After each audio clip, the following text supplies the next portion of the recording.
She begged him not to hit her with that tray again, but the drunk wouldn't stop. Then a hand caught his wrist mid-swing. The Mafia boss from the corner booth, the one everyone whispered about in fear, had finally stood up. What terrified her most wasn't that he saved her.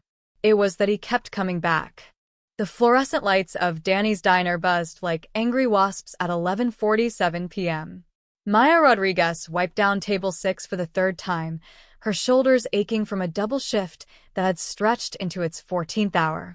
Outside, rain hammered the cracked sidewalk of Chicago's South Side, turning the street into a river of neon reflections. "Hey, sweetheart. You deaf or just stupid?" Maya's hand froze mid-wipe. The drunk man at table 9, polo shirt stained with bourbon, gold watch that screamed borrowed money, snapped his fingers like she was a dog. His two friends laughed, their eyes glassy and mean. "Coming, sir." Maya's voice came out smaller than she wanted. She grabbed the water pitcher, forcing her hands steady as she approached their table. About damn time, the man, late 30s, receding hairline trying to hide under too much gel, pushed his glass toward her without looking up from his phone. "And make it cold this time." "What kind of dump serves warm water?" Maya poured carefully, but her exhausted grip betrayed her. The pitcher tilted too far. Water splashed onto the man's sleeve. The diner went quiet. "You stupid." The man shot to his feet, his chair screeching backward. "Do you know how much this shirt costs?" "I'm so sorry, sir."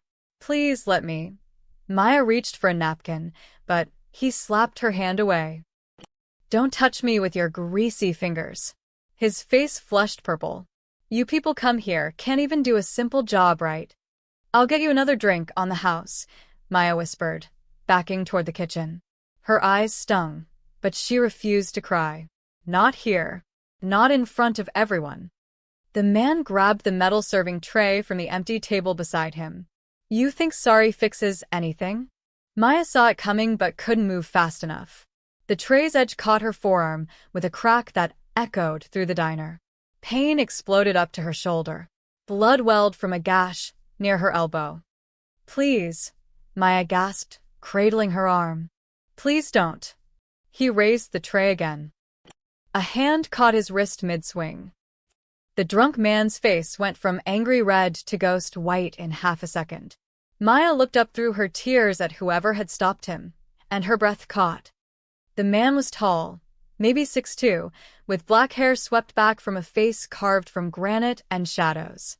He wore an expensive charcoal suit that fit like it had been measured by angels, but it was his eyes that made Maya's stomach drop, dark brown, almost black, and completely empty of mercy. "Apologize to her." The man's voice was quiet, soft even, but something in it made the drunk's friends scramble out of their booth and back toward the door. "Do you know who the drunk started?" "Rafael Costa." The name came from somewhere near the kitchen. Maya turned to see Luis, the night cook, standing frozen with a spatula in his hand. His face had gone gray.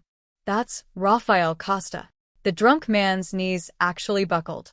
The tray clattered to the floor. Maya had heard that name before. Everyone in this neighborhood had. Rafael Costa ran the South Side like it was his personal kingdom: drugs, protection rackets, gambling. The cops couldn't touch him. The FBI had tried twice. Both times, witnesses disappeared and evidence turned to smoke. They said he'd killed his first man at 17. They said he owned half the judges in the city. They said a lot of things, but the only thing that mattered was this. When Rafael Costa looked at you the way he was looking at this drunk right now, you understood exactly how small and fragile human life really was. "I said apologize." Rafael's grip tightened on the man's wrist. Maya heard something crack, bone or cartilage. She couldn't tell. "I'm sorry." The words tumbled out in a panicked rush. I'm sorry, please." "Not to me." Rafael jerked his head toward Maya. "To her." The drunk turned, tears streaming down his face. "I'm so sorry, miss. I was drunk. I didn't mean. Please forgive me." Maya couldn't speak. Couldn't move. Blood dripped from her arm onto the checkered linoleum, forming a small puddle that seemed impossibly red under the fluorescent lights. Raphael released the man's wrist and straightened his cufflinks with the calm precision of someone adjusting their tie before a business meeting. Get out. If I see you in this neighborhood again, they'll find you in the river with your tongue cut out. Nod if you understand. The man nodded so hard Maya thought his neck might snap. Then he ran, out into the rain, his friends scrambling after him like rats abandoning a sinking ship. The diner remained silent. 20 pairs of eyes watched Rafael Costa, the man who made hardened criminals wet themselves, turn to face the trembling waitress with the bleeding arm. Maya's vision swam. The pain, the fear, the adrenaline, it all crashed into her at once. Her knees went weak. Hey, Raphael moved fast, catching her before she hit the ground. His arms were surprisingly gentle. Maya smelled expensive cologne and cigarette smoke. You're okay. I've got you. But she wasn't okay, because those empty, merciless eyes were looking right at her now, and even though he'd saved her, even though he'd stopped that man from hurting her worse, Maya was absolutely terrified. The last thing she saw before darkness took her was Raphael's face, and something that might have been regret flickering across it like a candle in the wind. Then nothing. Maya's eyes fluttered open to the smell of coffee and antiseptic. She was lying on the cracked vinyl bench in the diner's back office, her arm wrapped in clean white gauze. Someone had draped a jacket over her, charcoal gray, expensive fabric, still warm. She's awake, Luis's voice, uncertain and afraid. Maya sat up too quickly. The room tilted. Through the office's narrow window, she could see the diner had emptied out. Only 3 people remained, Luis hovering by the door, Sarah the other waitress wringing her hands by the register, and Rafael Costa, sitting perfectly still in the corner booth like a king on a throne made of red vinyl and duct tape. He was watching her. The cut wasn't deep, Luis said, not meeting her eyes. We cleaned it, bandaged it up. You should probably still go to the hospital, get it checked. Did he leave? Maya's voice came out hoarse. She meant the drunk man, but her eyes were locked on Raphael. Yeah, Luis swallowed hard. Yeah, he left. Maya, about what happened. Everyone can go home. Raphael spoke without raising his voice, but Luis flinched like he'd been shouted at. I'll make sure she gets home safe. I can take her, Luis offered weakly. It's no trouble. Raphael's gaze shifted to the cook. Didn't say a word. Didn't have to. Luis grabbed his coat and was out the back door in 10 seconds flat. Sarah followed even faster, mumbling something about an early morning shift. Then it was just the 2 of them. Maya pressed herself against the office wall, her heart hammering so hard she thought her ribs might crack. Raphael stood slowly, smoothing down his suit jacket. He picked up his jacket from the bench, the one that had been covering her, and draped it over his arm. You're afraid of me. It wasn't a question. Maya's mouth opened, but no sound came out. Her hands were shaking. She hated herself for it, hated that after everything, after he'd saved her, stopped that man from doing God knows what, all she could feel was pure, animal terror. Because she knew who Rafael Costa was. She'd heard the stories. Last year, a rival gang tried to move into his territory. They found the leader's body parts scattered across 3 different dumpsters. The message was clear. This is what happens when you cross me. And now that man was standing 6 feet away from her in an empty diner at midnight. I didn't mean to scare you, Raphael said quietly. He took a step closer. Maya's legs gave out.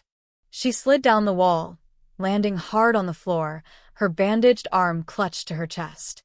Please, she whispered. Please, I won't tell anyone what I saw. I'll forget it happened. I promise. Raphael stopped moving. Something flickered across his face, surprise, maybe, or hurt. It vanished as quickly as it appeared. What do you think you saw? You. Maya's voice cracked. You stopped him. You saved me. But everyone knows who you are, what you do, and a sob caught in her throat. I'm grateful. I swear I am. But please don't hurt me. Please. The silence stretched between them like broken glass. Raphael crouched down, slowly, keeping his distance. His expression was unreadable. I'm not going to hurt you. I stopped someone from hurting you. That's all that happened here tonight. Then why is everyone so afraid? The words tumbled out before Maya could stop them. Luis ran like you were going to kill him. Sarah too. Everyone in this neighborhood knows your name, and they all look like they've seen death when they say it. Because of what I am, Raphael's jaw tightened. Because of what I've done. Because fear keeps people in line, keeps them safe, keeps my world from falling apart, he stood, brushing invisible dust from his knees. But I didn't come here to terrify a waitress. I came here for coffee and quiet. That man hurt you. I stopped him. End of story. Maya watched him walk toward the door. Her arm throbbed. Her whole body ached. But something in his voice, something hollow and tired, made her speak. Mr. Costa? He paused, his hand on the doorframe. Thank you, the words felt inadequate. For stopping him. Even if I can't stop shaking. Thank you. Raphael turned slightly, his profile sharp against the diner's harsh lighting. You're the first person in 10 years to say thank you and still look at me like I'm a monster. His voice was soft, almost wondering. Most people pick one or the other. Maybe you're both, Maya said before she could think better of it. A ghost of a smile crossed Raphael's face. Not happy. Not sad. Just there. Yeah. Maybe I am. He pulled a thick envelope from his inside pocket and set it on the nearest table. For the damages. And your hospital visit. Don't argue. He walked out into the rain without another word, leaving Maya alone in the empty diner with a bandaged arm, a racing heart, and the strange, unsettling feeling that she'd just seen something nobody else ever had. Raphael Costa looking almost human. She counted to 100 before her legs would work again. When she finally stood and looked in the envelope, she found $5,000 in crisp hundreds and a business card with nothing but a phone number on it. No name. No explanation. Just a number, and the lingering scent of expensive cologne mixed with cigarette smoke and rain. Maya arrived at Danny's diner the next morning with her arm in a proper sling from the urgent care clinic she'd finally dragged herself to at 3 a.m. The doctor had asked too many questions. She'd lied through all of them. Tripped carrying dishes. Hit the corner of a table. No one else was involved. The envelope with $5,000 was hidden under her mattress at home. She hadn't touched a single bill. Somehow, spending Raphael Costa's money felt like signing a contract she didn't understand. You okay? Sarah asked the moment Maya pushed through the door. The morning shift was quieter, mostly truck drivers and early risers grabbing breakfast before work. Normal people living normal lives. I'm fine. Maya tied her apron one-handed. Just a bad cut. Nothing serious. Nothing serious? Sarah's voice dropped to a whisper. Maya, Raphael Costa nearly broke that guy's wrist. Luis said he heard bones crack. Do you know what kind of trouble? He helped me, Maya said firmly. That's all. Now can we please just work? Sarah opened her mouth to argue, then thought better of it. The morning passed in a blur of coffee refills and breakfast orders. Maya moved mechanically, her body going through the motions while her mind replayed last night over and over. The way Raphael had caught her. The way he'd looked at her with those empty eyes. The way his voice had sounded when he said, "You're the first person in 10 years to say thank you and still look at me like I'm a monster." She was so lost in thought that she didn't notice the door chime at 10:47 a.m. Table for one. Maya's head snapped up. Her blood turned to ice. Raphael Costa stood in the doorway, but he looked different. No expensive suit.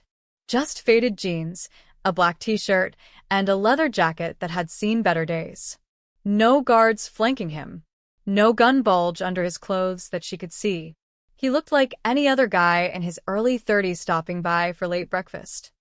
Except for his eyes. Those hadn't changed. The diner went silent. A trucker at the counter slowly set down his fork. Sarah dropped a coffee pot. It didn't break, but the clatter echoed like a gunshot. I'll sit anywhere, Raphael said calmly, as if he hadn't just frozen an entire room with his presence. Maya's feet moved on autopilot. She grabbed a menu with her good hand and led him to a booth by the window, the same booth where he'd sat last night, she realized with a start. The same spot where he'd watched everything unfold. Coffee. Her voice came out steadier than she expected. Please, he took the menu, but didn't open it. And I owe you an apology. Maya's hand, reaching for her order pad, stopped midair. What? Last night. I overreacted. Raphael's gaze was steady, unflinching. That man was drunk and stupid, but I shouldn't have handled it the way I did. Not in front of you. Not after you'd already been hurt. Maya struggled to find words. You stopped him from hitting me again. That's not overreacting. I terrified you, Raphael's jaw tightened. You passed out from fear, not pain. I saw your face before you fainted. You weren't looking at someone who saved you. You were looking at something that scared you more than the drunk with the tray. The truth of it hung between them like smoke. Maya wanted to deny it, but she couldn't.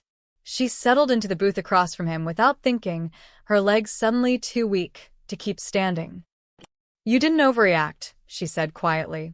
You scared me. The way everyone reacted to your name. The way that man looked at you like you were death itself, she met his eyes. Who are you really? You already know who I am, Raphael leaned back, his expression unreadable. You heard Luis say my name. You've probably heard stories. I've heard a lot of stories, Maya admitted. I don't know which ones are true. Most of them, probably, he said it so casually, like admitting he was a criminal was the same as admitting he preferred his coffee black. I run things in this neighborhood. I make money in ways that would get me locked up if the cops could prove it. I've hurt people who got in my way. I've done things I can't take back. Maya's stomach twisted. Then why are you here? Because you didn't thank me last night. Raphael's voice was quiet, almost thoughtful. Everyone always thanks me. Out of fear. Out of obligation, because they want something from me. But you thanked me, and still looked at me like I might hurt you. You were honest about being afraid. And that's good. It's real. Something shifted in Raphael's expression, not quite a smile, but close. Nobody's been real with me in a long time. Everyone either wants something or they're too scared to breathe wrong around me. But you looked me in the eye and called me a monster while thanking me for saving you. I didn't call you a monster, Maya protested weakly. You said I might be both, a savior and a monster. Same thing. Raphael pulled out a 20 and set it on the table. Keep the change. And Maya? She blinked. You know my name? It's on your name tag, he stood, adjusting his jacket. I'll probably be back tomorrow. If that's a problem, tell me now and I'll find somewhere else for coffee. Maya should have said yes. Should have told him to stay away, that his presence would scare off customers, that she didn't want anything to do with a man who made criminals cry. Instead, she heard herself say, black coffee, right? Raphael's lips twitched. Not quite a smile, but the closest thing to one she'd seen. Yeah. Black coffee. He walked out into the bright morning sun, leaving Maya sitting in his booth, holding a $20 bill for a cup of coffee he never drank, and wondering what the hell she'd just agreed to. Raphael came back the next day. And the day after that. And the day after that. By the end of the week, it had become routine. He'd arrive around 10:30 a.m., always alone, always in jeans and a t-shirt like he was trying to blend in. He'd sit in the same booth, order black coffee, and read the newspaper while Maya worked her shift. He never stayed long, an hour at most. He never bothered anyone, never made threats or talked business. He just existed there like a normal person, except everyone in the diner treated him like a bomb that might go off at any moment. Everyone except Maya, who was starting to find his presence oddly comforting. You're insane, Sarah hissed on Friday morning, watching Maya refill Raphael's coffee for the third time. Do you know what people are saying? That you're his girlfriend. That he owns this place now. That he's using you for something.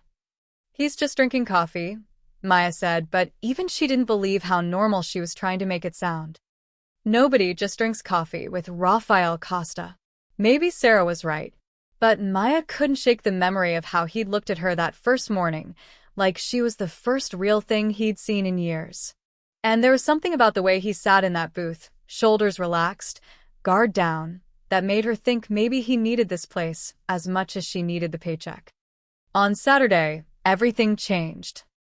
Maya was carrying a tray of dirty dishes to the kitchen when she heard a crash from the storage room. She pushed through the door to find Raphael on the floor, surrounded by fallen boxes, the storage room's broken door hanging off one hinge. "What are you?" Door was falling off. Raphael stood, brushing dust from his jeans. "Noticed it yesterday. Figured I'd fix it before someone got hurt." Maya stared at him, at the toolbox open on the floor, at the new hinges he'd apparently brought with him. "You're fixing our door?" Seemed faster than waiting for your boss to do it. Raphael picked up a screwdriver. "Guy hasn't been in here in 3 months, right? Luis mentioned it. You talked to Luis?" "He's warming up to me." Only flinches every other sentence now. Raphael lined up the hinge with practiced ease. "Hand me that drill." Maya found herself obeying, passing him tools while he worked. His movements were efficient, confident. She'd expected a crime boss to have soft hands, but his were calloused and scarred, the hands of someone who'd done real work, not just ordered others to do it. "Where'd you learn this?" she asked. "My father was a contractor. Before he died, Raphael didn't look up from his work. Taught me everything: plumbing, electrical, carpentry. Thought I'd take over the business." He tested the hinge's strength. Life had other plans. It was the first personal thing he'd shared. Maya sat on a crate, cradling her healing arm. "What happened?" "He got sick. Cancer. Medical bills buried us." Raphael's jaw tightened. "I was 17. Had 2 choices, watch my mother lose the house or find money fast. I found it, just not the legal way." "And you couldn't stop?" "Didn't want to." He finally looked at her. "Turned out I was good at it. Being feared. Taking control. Building an empire from nothing. By the time I realized what I'd become, it was too late to be anything else." Maya watched him work in silence. Outside, she could hear the lunch rush building.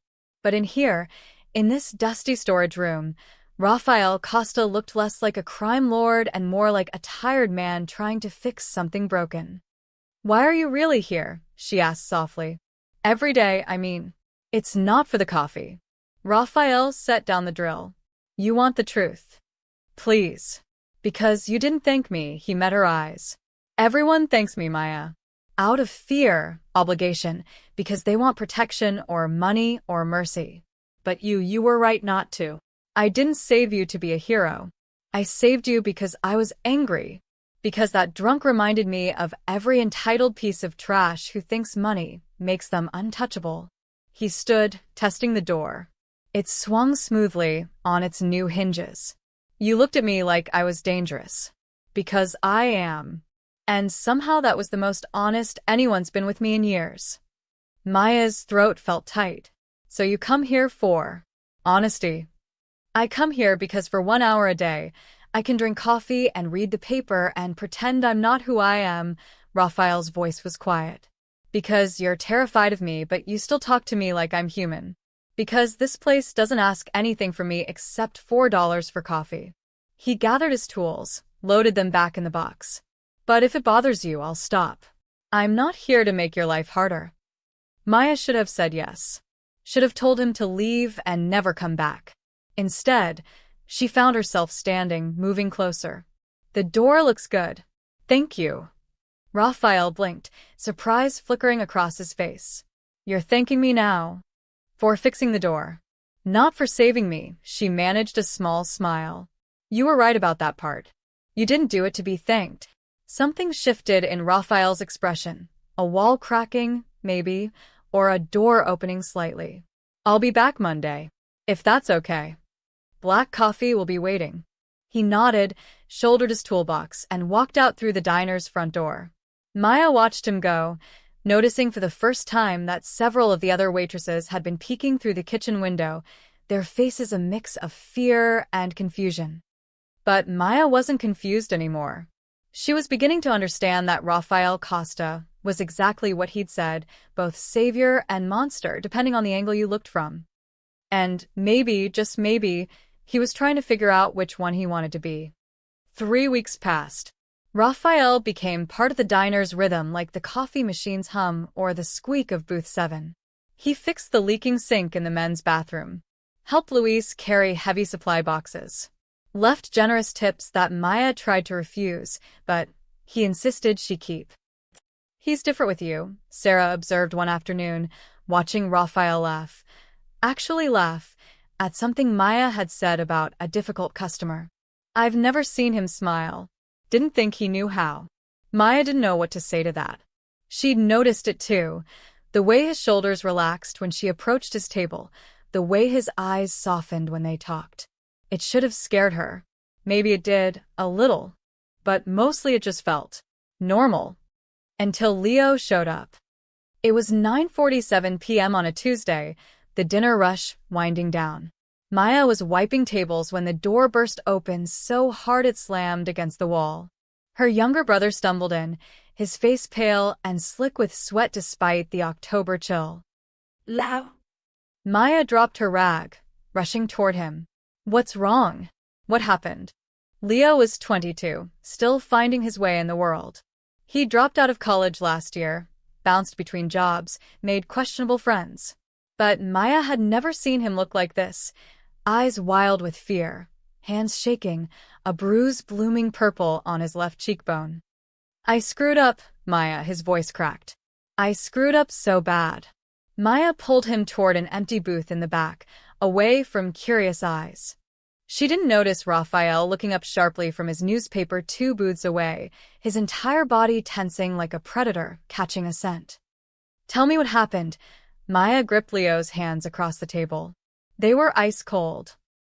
"You remember Marcus?" Leo wouldn't meet her eyes. "From my old neighborhood?" He said he could help me make some quick money. "Just some deliveries," he said. "Easy work." Maya's stomach dropped. Leo, no. "Tell me you didn't." "I didn't know it was drugs." Leo's voice rose, then dropped to a desperate whisper. "I swear I didn't know until the second run.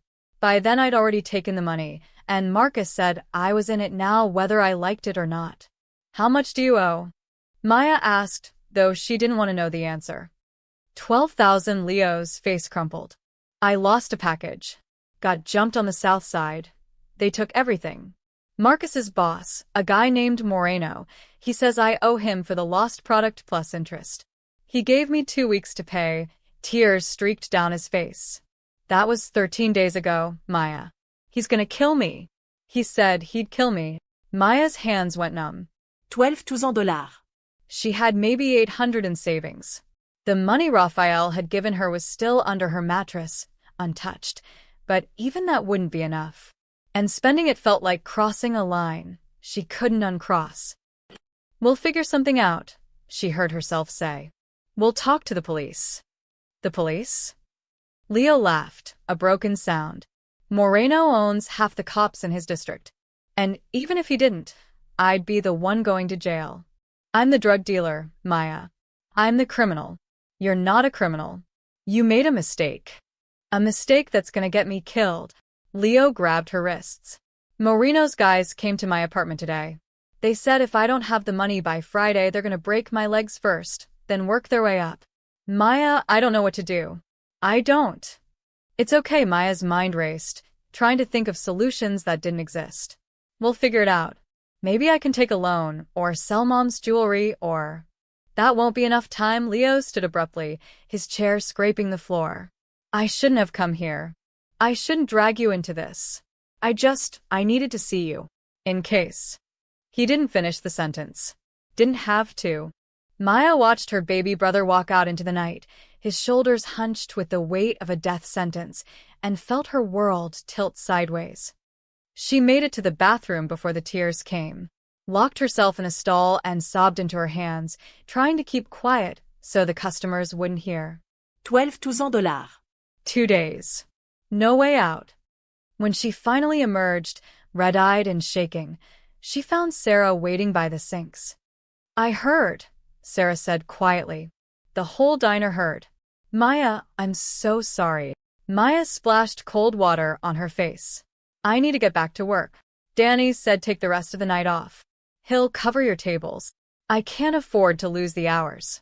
Maya, Sarah's voice was gentle. Go home. Be with your brother. Figure something out. But there was nothing to figure out. Maya knew it. Sarah knew it. And somewhere in the diner, sitting in his usual booth with a newspaper he was no longer reading, Rafael Costa knew it too.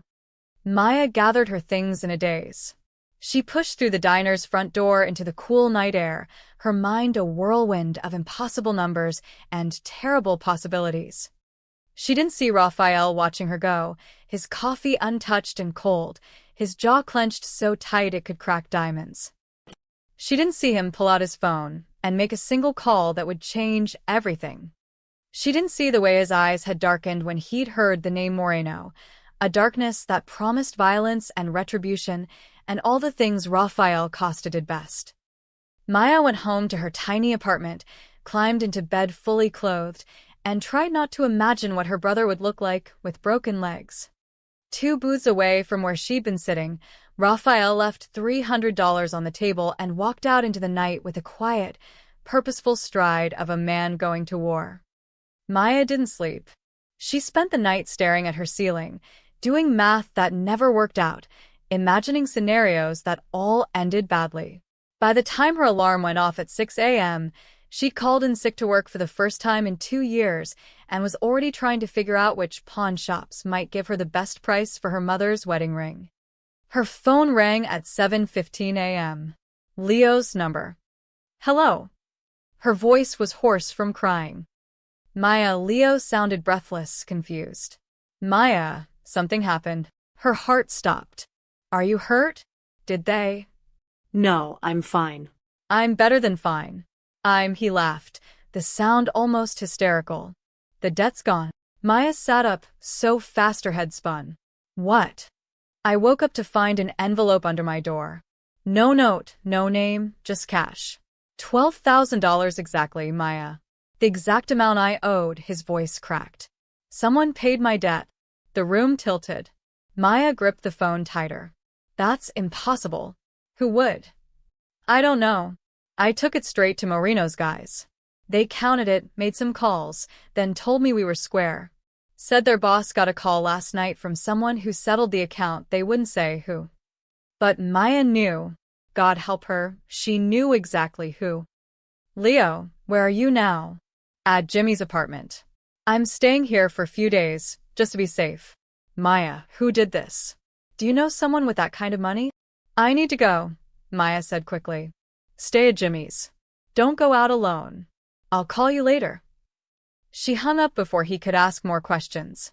Her hands were shaking as she pulled on jeans and a sweatshirt. She was out the door in 5 minutes, half running the 6 blocks to Danny's diner. It was too early for Rafael's usual arrival, but she had to try.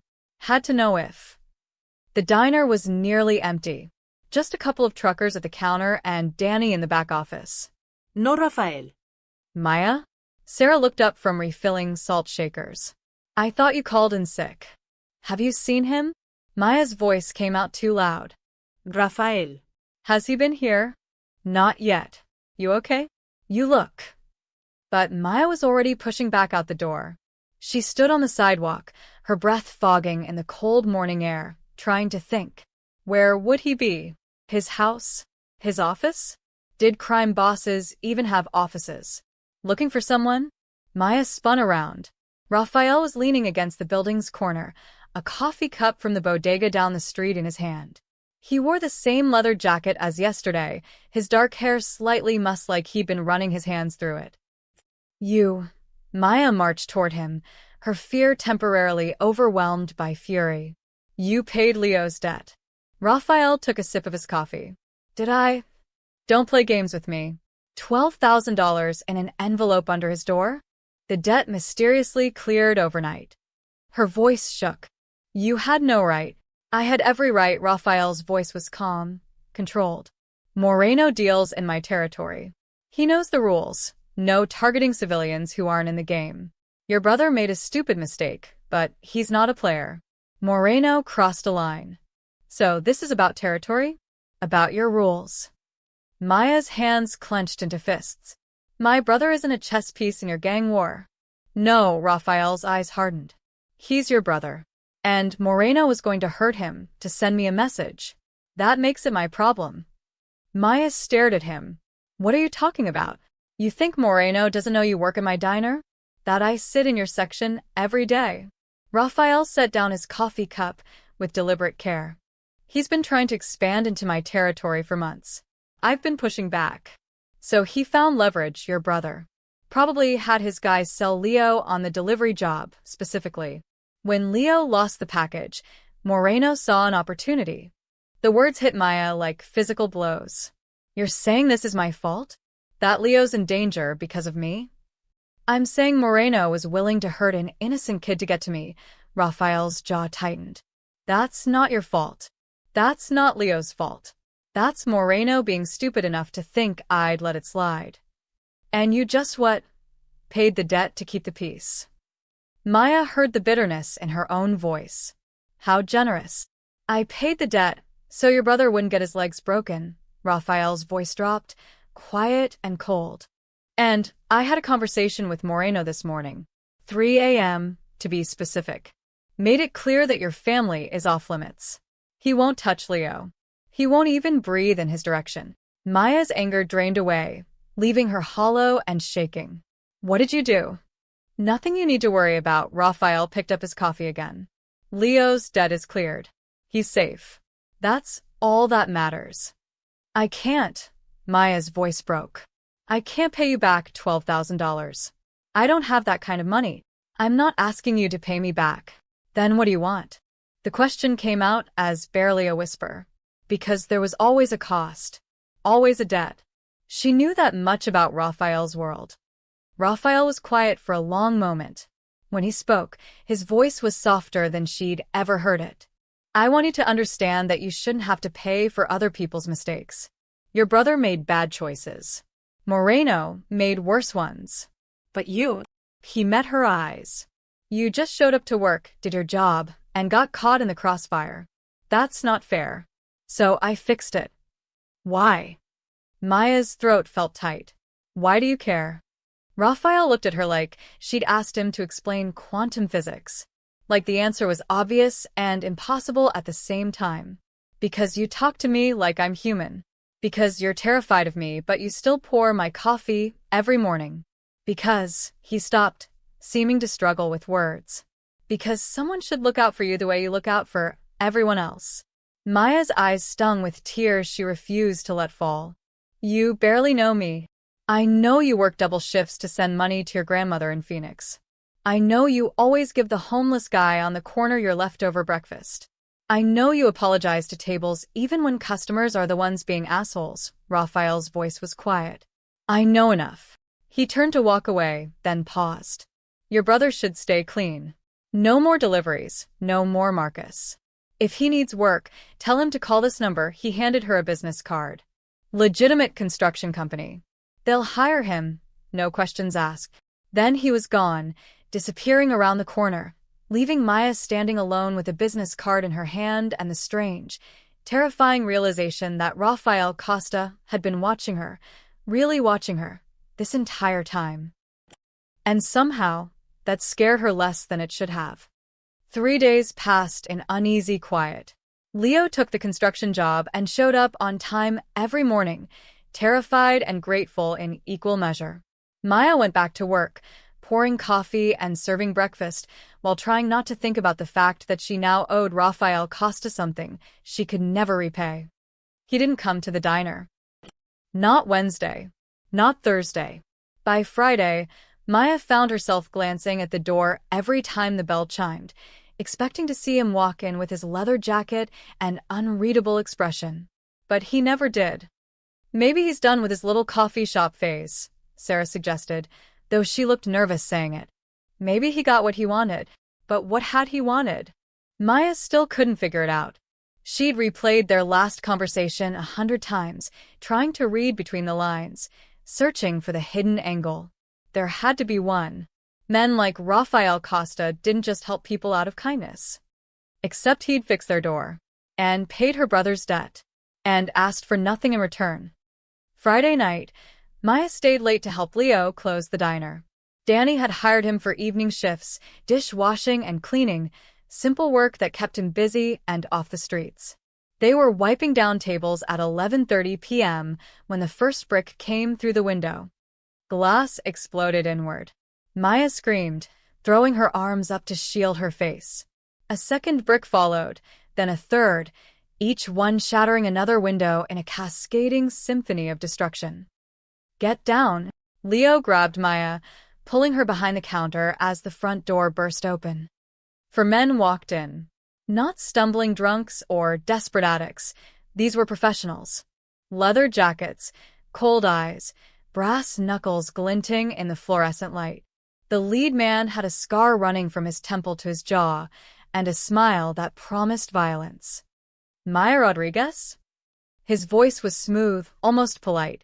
"Moreno sends his regards." Maya's blood turned to ice. Leo positioned himself in front of her, his hands raised. "Leave her alone. She's got nothing to do with this." "Oh, but she does." Scarface took a step closer, his boots crunching on broken glass. "She's got everything to do with this. See, Rafael Costa thinks he can interfere with Moreno's business and just walk away. Thinks he can embarrass us, make us look weak. All because he's got a soft spot for some waitress." "I don't know what you're talking about," Maya said, trying to keep her voice steady. I'm nobody. Just let us go, and we'll forget this happened." "Nobody." Scarface laughed. "Rafael Costa doesn't do favors for nobody. Word on the street is he comes here every day, sits in your section, stares at you like you're the second coming." His smile widened. "So Moreno figures you hurt what he cares about, you hurt him. Simple math." One of the other men grabbed a chair and smashed it against the counter. Another swept his arm across a table, sending dishes crashing to the floor. They were destroying the diner methodically, efficiently, making their point with every shattered plate and overturned table. Leo lunged forward. "Stop." The backhand caught him across the face, sent him sprawling. Maya screamed, started toward him, but Scarface grabbed her arm. "We're just getting started, sweetheart. This is just property damage. Next time." "There won't be a next time." Every head turned toward the door. Rafael stood in the entrance, silhouetted by the streetlights behind him. No guards. No backup. Just him alone, hands in his pockets like he'd stopped by for a casual visit. But there was nothing casual about his eyes. They were black holes, empty of everything except cold, calculated fury. Scarface's confident smile faltered. Costa. "This doesn't concern you anymore." You made your point with the debt. Moreno's making his. By sending 4 men to terrorize a waitress and her kid brother? Rafael walked forward slowly, his footsteps crunching on broken glass. "That's Moreno's idea of making a point? That's embarrassing." "You embarrassed him first." Scarface tightened his grip on Maya's arm. She winced. "Paid off a debt that wasn't yours to pay. Undermined his authority. Made him look soft." "I made him look stupid," Rafael corrected. "There's a difference. Soft is forgivable. Stupid gets you killed." The temperature in the room seemed to drop 10 degrees. The 4 men shifted uneasily, hands moving toward weapons they hadn't drawn yet. "You're outnumbered, Costa," but Scarface's voice had lost its confidence. 4 against 1. Even you can't. "I'm not here to fight." Rafael stopped 6 feet away, his posture relaxed, almost bored. "I'm here to give you a choice. Walk out now, go back to Moreno, tell him this vendetta ends tonight. No more attacks. No more threats. Maya and her brother are off the table permanently. And if we don't," one of the other men asked, his hand on a knife at his belt. Rafael's expression didn't change. "Then this stops being about business and becomes about bodies. Starting with yours." He looked at Scarface. "You know my reputation. You know I don't make threats I won't follow through on. So here's your one chance. Walk away, or I turn this diner into a crime scene that'll make the front page." The silence stretched like a wire pulled too tight. Maya could hear her own heartbeat, feel Leo's ragged breathing from where he'd fallen. The four men looked at each other, weighing options, calculating odds. Scarface released Maya's arm slowly. Moreno won't forget this. Good, Raphael's smile was razor-sharp. Tell him if he sends anyone near Maya or her family again, I'll burn his entire operation to the ground and salt the earth where it stood. He knows I can do it. He knows I will. The four men backed toward the door, their bravado crumbling. But just before they left, one of them, a younger guy, maybe trying to prove something, grabbed a knife from his belt and lunged. Raphael moved like lightning, caught the man's wrist mid-strike, twisted it with a sickening crack, and slammed him face-first into the nearest wall. Blood sprayed from the man's broken nose. The knife clattered to the floor. No blood tonight, Raphael said quietly, his hand still pinning the man against the wall. I said no blood. That means you walk away breathing. But you make me hurt you, and I'll make it educational. He released the man, who stumbled out after his companions, cradling his broken wrist and whimpering. Then there was silence. Just Raphael standing in the middle of the destroyed diner, Maya pressed against the counter with her heart trying to burst through her ribs, and Leo on the floor, staring at Raphael like he was watching a force of nature that couldn't be reasoned with. Raphael turned to Maya. His right hand was bleeding, knuckles split open from where he'd blocked the knife strike she hadn't even seen. You hurt. Maya shook her head mutely. Loud. I'm okay, Leo croaked, getting slowly to his feet. Raphael surveyed the damage. Broken windows, shattered dishes, overturned furniture. His jaw tightened. Then he pulled out his phone and made 3 calls in rapid succession, each one brief and efficient. When he finished, he looked at Maya. Cleanup crew will be here in 20 minutes. New windows by morning. I'll cover everything. Raphael. Maya's voice broke. Not now, he swayed slightly, and Maya realized the blood on his hand wasn't just from his knuckles. His jacket had a dark stain spreading from his side. You're hurt. Maya rushed forward without thinking, reaching for his jacket. Let me see. It's nothing, but he didn't pull away when she unzipped the jacket and saw the knife wound, shallow but bleeding steadily, just above his hip where the blade had gotten through. Nothing. Her voice rose. You're bleeding. I've had worse. Raphael's eyes met hers. You sure you're okay? And somehow, impossibly, he sounded more worried about her than about the knife wound in his side. Maya had never thought she'd be in Rafael Costa's apartment at 1 a.m., but life had stopped making sense around the time he'd caught a knife meant for her. Sit. She pointed at the leather couch in his living room, sleek, expensive, everything cream and black and chrome. The kind of place that looked like it belonged in a magazine, not to a man covered in other people's blood. I'm fine, Raphael said for the 5th time, but he sat anyway, his jaw clenched against pain he wouldn't admit to feeling. Leo had wanted to come, but Maya had sent him home in a taxi with strict instructions to lock the doors and call her every hour. The cleanup crew Raphael had called had arrived within minutes, professionals who swept glass, boarded windows, and asked 0 questions. They'd been gone by midnight, leaving the diner looking like a construction site, but at least secure. Now Maya stood in a crime lord's pristine apartment with a first aid kit she demanded he produce, trying not to think about how insane this was. Take off your shirt, she said, opening the kit on the coffee table. Raphael raised an eyebrow. Usually I get dinner first. This isn't funny. Maya's hands shook as she pulled out gauze and antiseptic. You almost died because of me. I got a scratch because some punk got lucky. Raphael peeled off his ruined jacket and t-shirt, wincing. There's a difference. The knife wound was a 4-inch gash just above his hip, not deep enough to need stitches, but bleeding more than he'd admitted. But it was the other scars that made Maya's breath catch. Dozens of them, crisscrossing his torso like a roadmap of violence. Bullet wounds, knife marks, burns. Each one a story she didn't want to know. Jesus, she whispered. How are you even alive? Stubbornness, mostly. Raphael watched her face. You don't have to do this. I can handle it. You protect everyone but yourself, Maya said quietly, echoing words she'd spoken weeks ago. She soaked a cloth in antiseptic. This is going to hurt. I know. She pressed the cloth to his wound.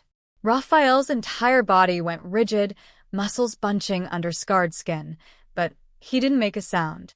Didn't flinch. Just stared at the wall with a 1,000-yard stare that said this wasn't even close to the worst pain he'd endured. That somehow made it worse. Why do you do this? Maya asked, cleaning the wound with gentle, methodical strokes. You could have called your people. Had them handle Moreno's guys. But you came alone. Why? Because it was my fault they came. Raphael's voice was quiet. I paid Leo's debt. I made it clear he was under my protection. That painted a target on your back. I don't drag other people into my wars and then hide behind my soldiers. So, you just throw yourself in front of knives instead? Maya's vision blurred. She blinked hard, refusing to cry. You could have died, Raphael. That knife was 6 inches from something vital. But it missed. By luck. Her voice rose. By stupid, random luck. And next time? What if next time? She couldn't finish the sentence. Raphael's hand caught hers, stilling her shaking fingers. His palm was rough, calloused, warm against her skin. Hey. Look at me. Maya met his eyes. Up close, they weren't empty at all. They were deep and dark and full of things she couldn't name. Regret, exhaustion, something that might have been hope if hope knew how to live in a man like him. I've been doing this for 15 years, Raphael said softly. I've survived things that should have killed me a dozen times over. I'm still here because I'm careful, I'm smart, and I'm really, really good at not dying. His thumb brushed across her knuckles. But tonight? I wasn't thinking about survival. I was thinking that if Moreno's guys hurt you, I'd burn the city down. And that scared me more than the knife. Maya's throat felt too tight to speak. She pulled her hand away gently and finished bandaging his wound, her movements automatic, clinical. When she was done, she sat back on her heels and looked at him, this complicated, violent, impossible man who'd upended her entire world. I don't understand you, she whispered. That makes 2 of us. Raphael pulled on a clean shirt from somewhere, moving carefully to avoid reopening the wound. You should hate me. Fear me, at minimum. But you're sitting in my apartment at 1 a.m. cleaning my wounds like it's the most normal thing in the world. Nothing about this is normal. Maya started packing up the first aid kit, needing something to do with her hands. Normal people don't have mafia bosses showing up to save them from gang violence. Normal people don't. She stopped, the words catching. Don't what? Don't look at someone like you and see a person who needs saving too. The silence that followed was so complete Maya could hear her own heartbeat. Raphael stared at her like she'd just spoken a foreign language he was trying to translate. Nobody's saved me, he said finally. I'm not the one who needs saving. Aren't you? Maya met his eyes. You told me yourself. You built walls to keep your world under control, but you trapped yourself inside. You run an empire, but you spend your mornings in a diner drinking coffee alone because it's the only place you can pretend to be human. You protect everyone around you, but you won't let anyone protect you back. She stood, hugging the first aid kit to her chest like armor. If that's not someone who needs saving, I don't know what is. Raphael looked at her for a long moment. Then, he did something she'd never seen him do before. He let his guard drop completely. The walls came down. The mask fell away. And underneath was just a tired man who'd been fighting alone for so long he'd forgotten what it felt like to have someone in his corner. I told you about my sister, he said quietly. What I didn't tell you was that I promised her, before she died, that I'd get out. That I'd leave this life, and be better. She was 15. She believed I could change. His voice cracked. She died believing in a version of me that I killed a long time ago. Maya set down the first aid kit and sat beside him on the couch. Not touching, but close enough. Maybe that version isn't as dead as you think. Maya. You fixed our door. You paid my brother's debt. You took a knife for me tonight when you could have just let your guys handle it. She turned to face him fully. A dead man doesn't do those things. A dead man doesn't care. Raphael's hand found hers again, this time holding on like she was the only thing keeping him anchored to the world. I don't know how to be anyone except who I am. Then be who you are, Maya squeezed his hand. But maybe stop doing it alone. They sat like that for a long time, two people from impossible different worlds, connected by something neither of them could name but both of them could feel, fragile and dangerous and real as the scars on Raphael's skin, or the fear in Maya's heart. Outside, the city slept. Inside, for the first time in 15 years, Rafael Costa stopped carrying the weight of his empire alone, even if just for a moment. Even if just with the waitress who saw him as both monster and man, and chose to sit beside him anyway. Maya didn't leave that night. She fell asleep on Raphael's couch sometime around 3 a.m., exhausted from adrenaline crash and emotional overload. When she woke, pale morning light was filtering through floor-to-ceiling windows, and Raphael was in the kitchen making coffee. He'd changed into fresh clothes, jeans, and a gray Henley that made him look younger, less intimidating. The bandage on his side was visible beneath the thin fabric, a white square against his skin. He moved carefully, favoring his injured side, but his hands were steady as he poured 2 mugs. "Cream and sugar?" he asked without turning around. "You know how I take my coffee?" Maya sat up, disoriented. "You always add cream and 2 sugars when you drink it at the diner." Raphael brought both mugs to the living room, handed her one. Figured it was the same everywhere. He'd been watching her that closely. The realization should have been creepy. Instead, it just felt Sud. like a man studying the only piece of normalcy in his life, memorizing details in case it disappeared. They drank in silence for a while. Then Raphael spoke, his voice quiet. "You asked me once why I do this. Why I built this life." He stared into his mug. "I never gave you a real answer." Maya set down her coffee. "You don't have to." "My sister's name was Isabella." The words came out rough, like he hadn't said them aloud in years. Bella. "She was 8 years younger than me. 15 when she died." He paused, jaw working. "She had this laugh, loud and completely unself-conscious. Used to embarrass me when I was trying to act tough in front of my friends." Maya's chest tightened. She'd known about his sister in abstract, but hearing him say her name made her reel. "After my father died, I started working for a guy named Vincent Rossi. Small-time operator. Protection rackets mostly. The money was good. Kept us afloat when my mother couldn't." Raphael's hands tightened around his mug. "I was smart. Ruthless. Rossi liked that. Within 2 years, I was his right hand. By 21, I'd taken over his entire operation." How? Maya asked softly. "I made him disappear." Raphael said it without emotion. He was getting sloppy, attracting attention. "I gave him a choice. Retire quietly, or I'd make sure he couldn't run anything ever again. He chose retirement." "Sort of." Maya didn't ask what sort of meant. She wasn't sure she wanted to know. "I told myself I was doing it for family. For Bella and Mom. To give them a better life." Raphael's laugh was bitter. "But really? I liked it. The power. The respect. The fear. I was good at being in control, at making people do what I wanted. And Bella, she was so proud of me. Thought I was some kind of hero because I bought her nice things, made sure she got into a good school." He set down his mug with deliberate care. "She didn't know where the money came from. I kept that world separate. Made sure she never saw the violence, the deals, the people I hurt to maintain control. She thought I was a businessman." "What happened?" Maya whispered. "A rival crew tried to move into my territory. I pushed back hard. Burned their operations, sent their leader to the hospital with a message carved into his chest." Raphael's voice went flat. "They retaliated. Planned to hit me outside my mother's house, send a message of their own. But I wasn't there that day. Bella was." Maya's hand flew to her mouth. "Drive-by shooting. 17 bullets fired. 3 hit Bella." Raphael's eyes were distant, seeing something Maya couldn't. "She died in my arms on her mother's front lawn. The last thing she said to me was, 'I don't understand, Rafi. Why did they hurt me?' She didn't even know she was dying." just confused why someone would shoot her. Tears streamed down Maya's face. She didn't try to hide them. I killed them all. Raphael's voice was emotionless.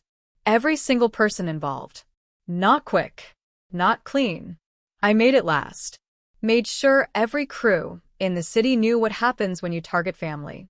After that, nobody touched my mother. Nobody even looked at her wrong. Because they knew I'd erase them from existence. But Bella was already gone, Maya said softly. Yeah, Raphael's hands clenched into fists. She was already gone. And I realized I'd built this empire on violence and fear, told myself it was to protect my family, but in the end, it's what got her killed. My choices. My world. My fault. It wasn't your fault, Maya said firmly. Those men made the choice to shoot her. Not you. I gave them the reason. Raphael finally looked at her, and his eyes were raw with 15 years of grief. Before she died, Bella made me promise something. She grabbed my hand and said, "Be good, Rafi. Promise me you'll be good." She was dying, and she was worried about my soul. His voice broke. I promised her. And then I spent the next 15 years becoming exactly the opposite. I built walls of fear around everyone I cared about. Ruled through violence. Became the kind of monster that makes grown men cry. I told myself it was to keep people safe, to maintain control so nothing like Bella could happen again. But really? He laughed, a broken sound. Really, I was just too scared to be anything else. Because being good, being the person Bella believed I could be, that meant being vulnerable. That meant admitting I couldn't control everything. And if I couldn't control everything, people could get hurt. People I cared about could die. So you stopped caring, Maya said quietly. Or pretended to. Until you, Raphael, met her eyes. You looked at me like I was human. Talked to me like I mattered beyond what I could do for you. And suddenly I wanted to be the person you saw. Someone who fixed doors and drank coffee and protected people without leaving bodies behind. Maya reached for his hand. His fingers were cold. You are that person. You're both people. The question is which one you want to feed. I don't know if I can be anything except what I am. Then start small. Maya squeezed his hand. You already have. Every morning you came to the diner. That was you trying to be different. Every time you helped without being asked. Every moment you chose to protect instead of destroy. She smiled through her tears. Bella saw something good in you before she died. Maybe she wasn't wrong. Maybe it just took you 15 years to start believing her. Raphael was quiet for a long moment. When he spoke, his voice was barely a whisper. I am tired, Maya. I'm so tired of being this person. Then stop, she said it simply, like it was the easiest thing in the world. Stop being him. It's not that simple. I know, Maya moved closer, their hands still intertwined. I know it's complicated and dangerous, and probably impossible. But maybe that's okay. Maybe you don't have to fix everything today. Maybe you just have to decide that tomorrow you want to be a little bit better than you were yesterday. Outside, the city was waking up. Cars honking, people heading to work, the world turning like it always did. But inside Raphael's apartment, something shifted. A wall cracked. A door opened. A man who'd been carrying ghosts for 15 years finally let someone help him bear the weight. Stay, Raphael said suddenly. Just for a while. Stay. So Maya stayed, sitting beside a broken man in the morning light, both of them damaged and scared, and trying to figure out how to be better than their worst moments. And for the first time since Bella died, Raphael Costa believed that maybe, just maybe, he could keep the promise he'd made to his sister all those years ago.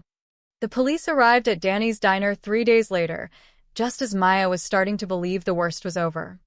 She was refilling the coffee station when 2 detectives walked in, a woman in her 40s with sharp eyes and graying hair pulled into a tight bun, and a younger man with the kind of eager expression that said he still believed he could save the world. Maya Rodriguez? The woman flashed a badge. Detective Sarah Chun, Chicago PD. This is Detective Marcus Webb. We'd like to ask you some questions about the incident that occurred here Friday night. Maya's stomach dropped. Raphael had warned her this might happen. Moreno's got cops on his payroll, he'd said. But not all of them. Some are just doing their jobs. Be careful which questions you answer. Of course, Maya set down the coffee pot with trembling hands. Should I get my manager? That won't be necessary. Just a few routine questions. Chin gestured to an empty booth. Mind if we sit? They sat. Chin pulled out a notebook while Webb watched Maya with the intensity of someone trying to solve a puzzle. So, Chun began, Friday night, November 3rd.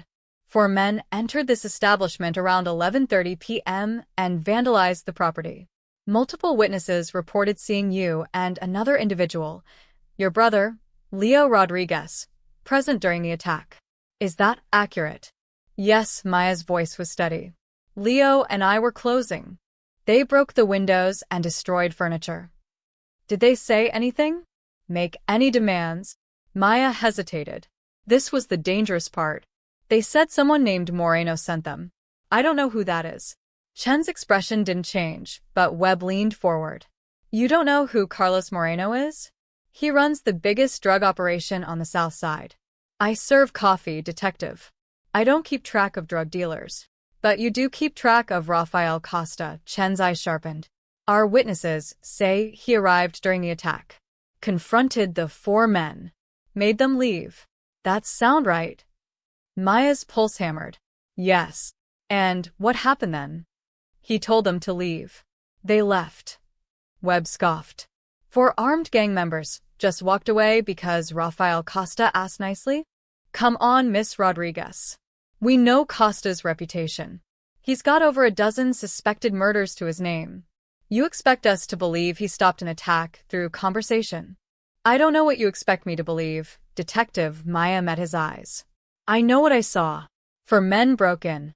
Mr. Costa arrived. He told them to leave. They left. Nobody died. No shots fired. Just broken windows and some damaged furniture. Interesting choice of words, Mr. Costa. Chin tapped her pen against her notebook. Most people in this neighborhood call him worse things. But you sound almost Respectful. He stopped them from hurting us. Why wouldn't I be respectful? Because he's a criminal, Webb said flatly. Because he makes his money through violence and intimidation. Because good people don't associate with men like Rafael Costa unless they're being coerced or complicit. Maya felt anger flare in her chest. He prevented bloodshed that night. Those men came here to hurt me and my brother. Mr. Costa stopped them without killing anyone. If he's such a monster, why didn't he just shoot them? Why talk them down? Chun and Webb exchanged glances. Chun made a note in her book. That's an excellent question, Miss Rodriguez.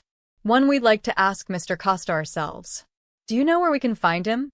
No idea. The lie came easier than it should have. He comes here for coffee sometimes. That's all I know about him. Coffee, Webb's tone was skeptical.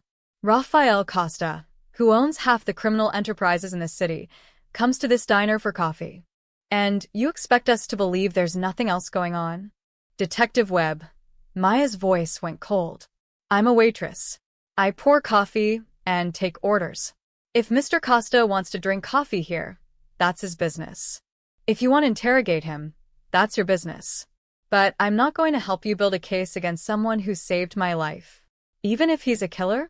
Chun asked quietly. Even then, Maya's hands were shaking but her voice stayed firm.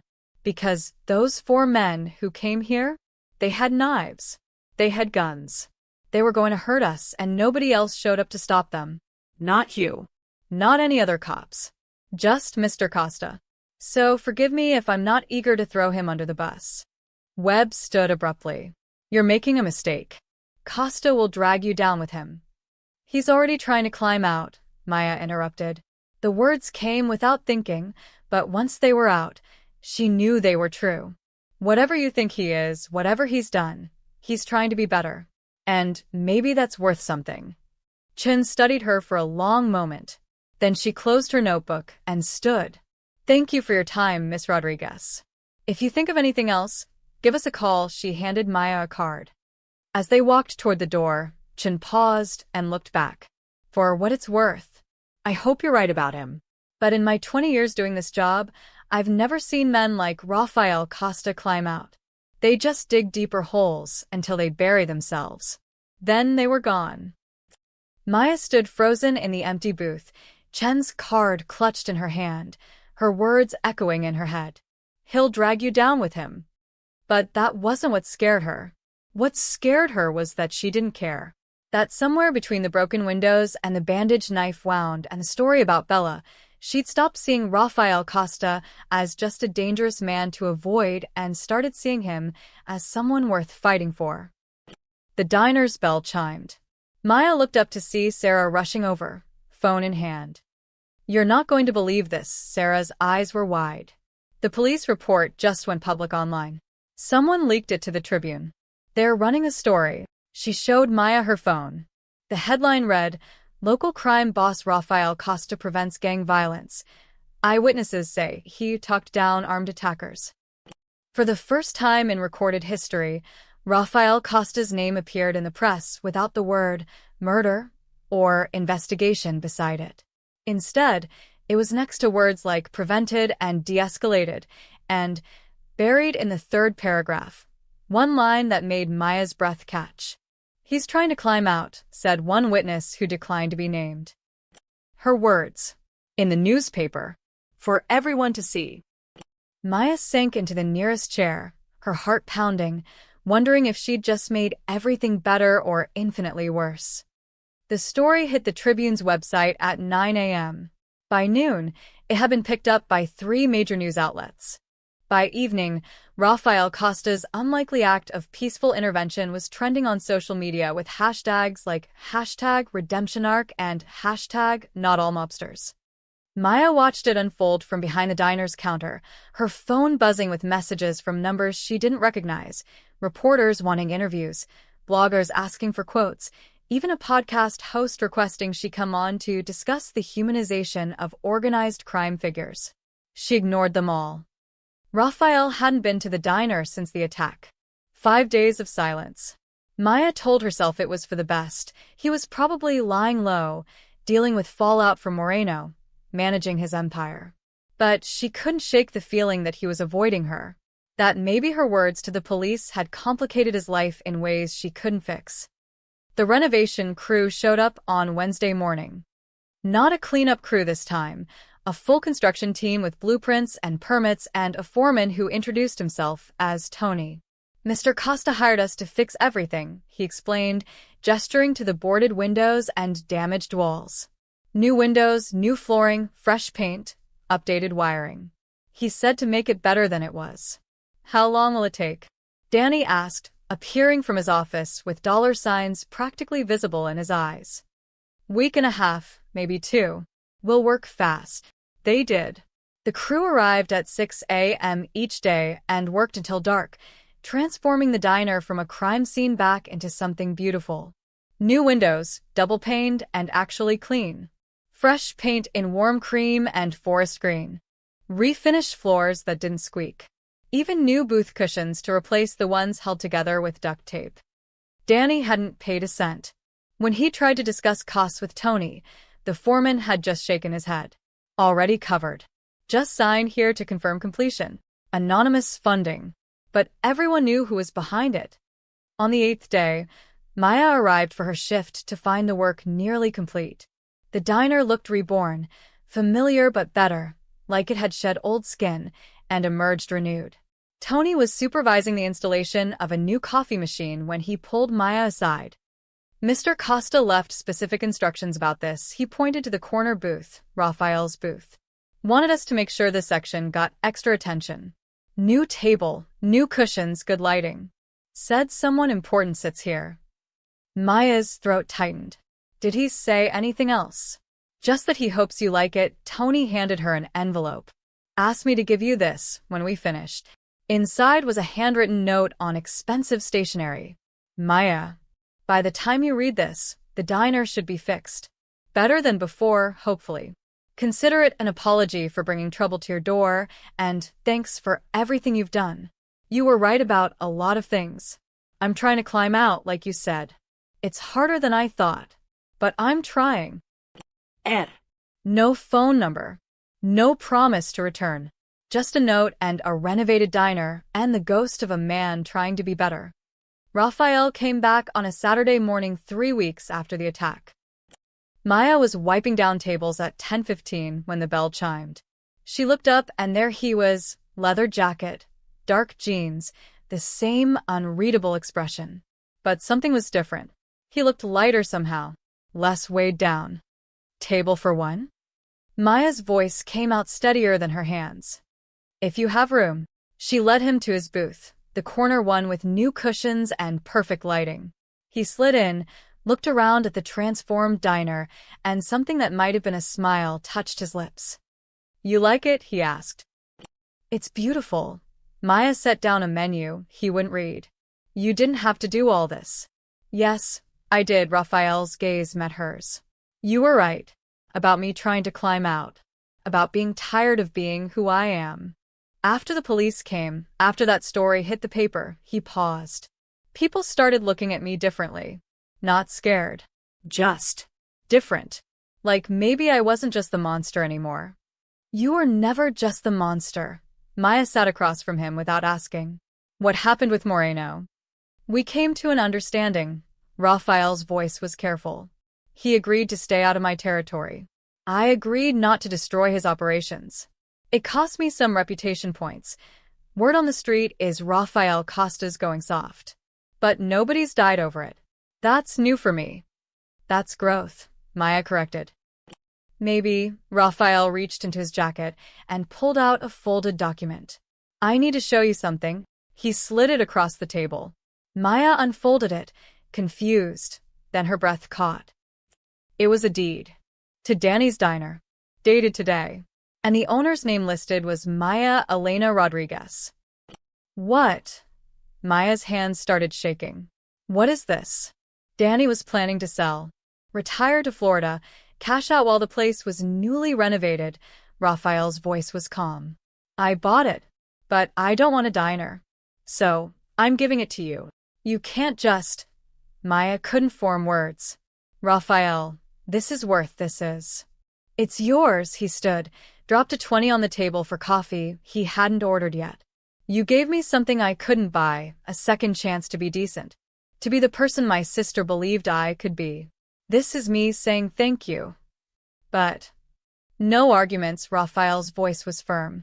The paperwork's already filed. Danny's happy, you're the owner, and I'm just a customer who comes here for coffee. That's all. Maya stared at the deed, at her name printed in official legal text, at the signature at the bottom. Raphael's handwriting, bold and certain. Then she looked up at him, tears streaming down her face. Why? Because you see people, Maya. Really see them. You saw past what I am to what I could be. You didn't run when you should have. You stayed. You helped. His voice softened. Nobody's done that in 15 years. This diner, it's where I learned I could be more than what I built. Seems right that you should own it. He turned to leave. Raphael, wait, Maya stood, still clutching the deed. Are you still coming for coffee? He paused at the door, looked back with something that was definitely a smile this time. If the owner doesn't mind. She doesn't. Maya smiled through her tears. Black coffee, right? Always. Then he was gone, walking out into the bright morning sun, leaving Maya standing in her diner, holding a deed and a second chance and the strange, beautiful realization that sometimes monsters could learn to be men, and sometimes waitresses could own their dreams, and sometimes broken people could help each other heal. The bell chimed again. Customers filed in, drawn by the renovated space and the smell of fresh coffee.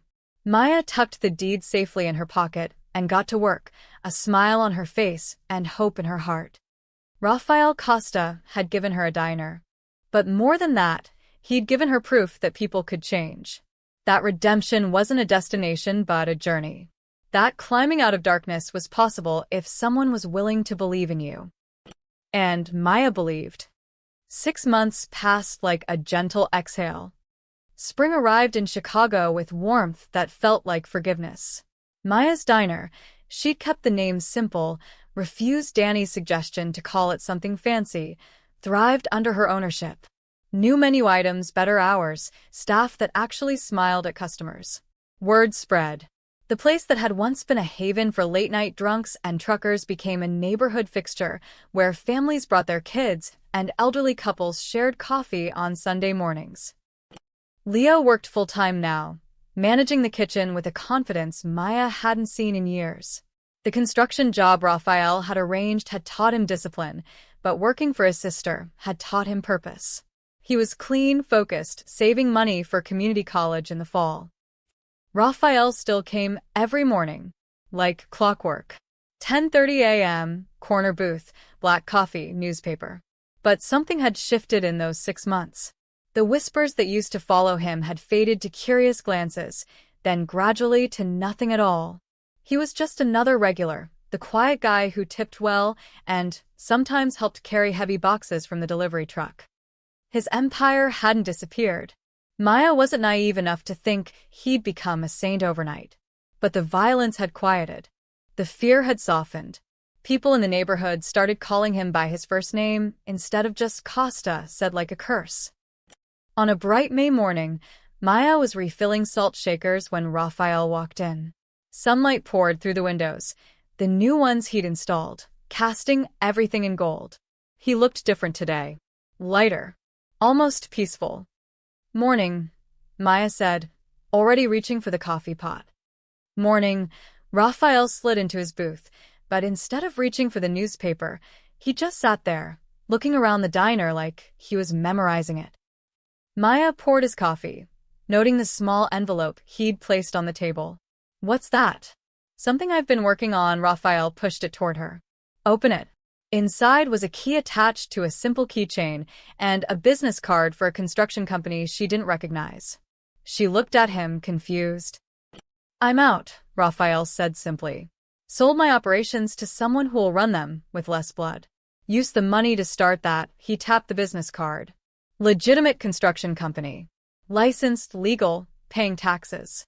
My father would have laughed himself sick. Maya's hands trembled. You're serious? Dead serious, a ghost of a smile. Took 6 months to set up, transfer everything, make sure the transition was smooth enough that nobody got killed over it. But as of yesterday morning, I'm just a guy who owns a construction company and drinks too much coffee. Raphael. Maya didn't know what to say. Didn't have words big enough for what this meant. The keys to the building where the office is, he continued. I need someone to run the administrative side. Someone organized, trustworthy, good with people. His eyes met hers. Someone who sees potential in broken things. Interested? I have a diner to run, Maya whispered. I know. That's why it's part-time. Few hours a week, handle paperwork, manage schedules. Leo mentioned you've been looking to hire another manager here anyway. This could supplement the income while you train someone.